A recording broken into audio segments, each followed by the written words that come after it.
What's up, guys? It's Salvajee. I want to talk about the new Avoid as Teammate feature that we're going to be getting in Overwatch. I definitely think it's going to bring in a ton of good things into Overwatch, but it can also bring in some problems into Overwatch. So let's talk about it. Let's take a look at the good. Let's take a look at the bad.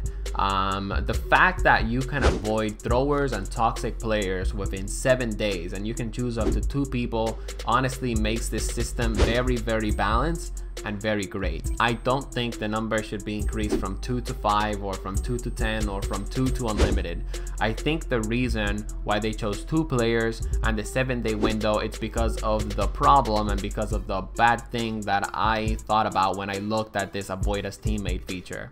Okay, one of the best things about this Avoid as Teammate feature is that it's going to help you avoid those toxic players, you know, that toxic player that you just had on one match that you just don't want to play with. Let's say you had a really shitty thrower on the match, right? It's basically going to help you avoid that thrower for the next game and for the next 7 days of the games that you have. And of course, that's great. I really, really like that. However, there are going to be players out there that just because they don't like Widowmaker, they're going to, when you pick Widowmaker on the pregame lobby, they're going to, first of all, they're going to throw the game. Second of all, they're going to put Avoid as Teammate. And third of all, of course, they're going to report you like little fucking cunts, alright, because they just don't like the Widow pick. And honestly, I'm really just concerned for those players that are in the Grandmaster category that like to one-trick a specific hero. They want to have fun in Overwatch just like us. They want to win as much as us, alright? And the fact that a lot of players can just put Avoid as Teammate and, you know, they're basically not going to be able to play competitive because of their extremely long wait times, it's definitely something that, you know, just brings a bad taste in my mouth. You know, from one side of things, the Overwatch team is saying, you know, play whatever heroes you want, have fun playing the game. But from the other side of things, you know, the Overwatch team is also saying, hey, look, you're a Grandmaster Symmetra main. We don't want you to main Symmetra only. We want you to play other characters, all right? I feel like the Overwatch team is basically just forcing that down people's throats. Like, listen, we don't want one-tricks to be a thing, so we're just gonna do this, and you're just gonna have to fucking deal with it. Keep in mind, guys, nowhere in the end of users agreement, on the Overwatch end of users agreement, does it say that it's illegal to only play one hero. Like, if you want to play one hero, you can do it. All right. However, the thing that the Overwatch team is doing is they're putting in what's this thing called consequences to only one-tricking one hero. And I know they're doing this because they did say that they're going to be working on the quote-unquote one-trick problem, and this is definitely one of the things that they've been implementing. Watching a lot of Overwatch League has taught me that, you know, it's not always smart to stay with that specific pick that you want. You know, watching a lot of Overwatch League made me realize, you know what?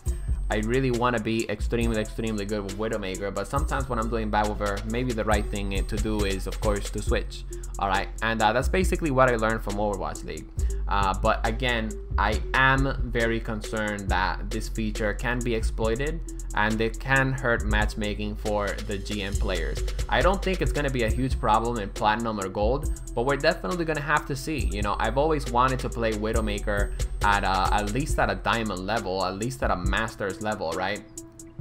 And I really want to see if, you know, a lot of players are going to put Avoid as Teammate feature on me, and then, you know, I get long wait times. I guess that's going to be a video for another day, all right?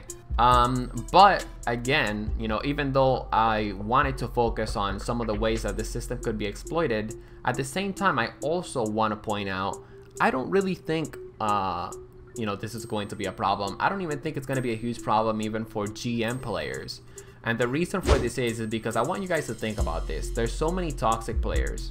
There's so many throwers in competitive. There's so many one-tricks in competitive. And the fact that you can only choose 2 people within 7 days, it's a big deal.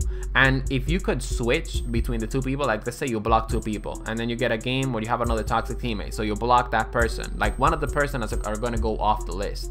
So basically, I think you know, I'm just overthinking it, and you know, none of this shit is going to end up happening. Okay, so yeah, I'm definitely looking forward to seeing you know, how things are going to turn out in this Avoid as Teammate feature.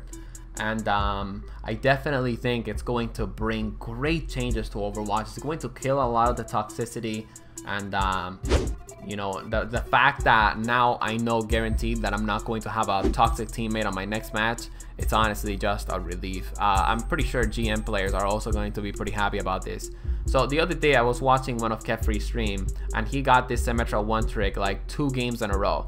Alright, I'm pretty sure Kefri is going to just put that guy as in avoid as teammate, and that Symmetra 1 trick just, you know, it's probably gonna get like super long wait times maybe. But again, maybe that's not going to be the case, because again, there's a lot of toxic people out there. There's a lot of throwers in competitive, and it resets every 7 days. So we're definitely gonna have to see. Those are just my thoughts on the avoid as teammate feature. Even though I am concerned that it can be exploited, again, I do think that it's a great feature that's coming into Overwatch, and I'm really looking forward to it. I think it's going to bring in more good than bad things into the game, and I'm definitely looking forward to seeing what you guys have to say about this feature. I'll see you guys in the next one. Peace out.